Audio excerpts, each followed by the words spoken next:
नमस्कार मंडळी. अमेरिकेत असली तरीही मी माझ्या बाप्पाचं आगमन अगदी मनापासून केलं. जरी देश बदलला तरीही परंपरा मात्र तीच. चला तर मग बघूया. मागील वर्षीप्रमाणेच ह्या वर्षी सुद्धा मूर्ती स्वतःच्या हातांनी घडवली. हात मातीने भरले पण मन मात्र भक्तीने भरून आलं. मूर्तीला छान रंगवलं, बाप्पांचं स्थान सजवलं. प्रत्येक फुलात, प्रत्येक दिव्यात केवळ भक्ती होती. आणि तो सगळ्यात सुंदर क्षण, बाप्पाचं आगमन.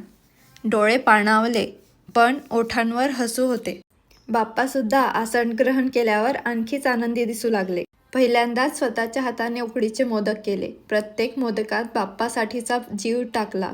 गोडी होती, चव होती, पण त्याहूनही जास्त होती ती भावना. आरती सुरू झाली आणि क्षणभर सगळं काही विसरायला झालं. आवाज अमेरिकेत होता पण स्पंदन मात्र भारतातल्या त्या घराघरातून येत होतं. नैवेद्याच्या थाळीत फक्त पदार्थ नव्हते, होते आठवणी, संस्कार आणि बाप्पासाठीचं निरागस प्रेम. अमेरिकेत घराच्या 4 भिंतींमध्ये भारत जिवंत केला. असं केलं तर मी माझ्या बाप्पाचं स्वागत. तुम्हाला कसं वाटलं ते मला कॉमेंट करून नक्की कळवा. चला तर मग गणपती बाप्पा मोरया असा गजर करूया.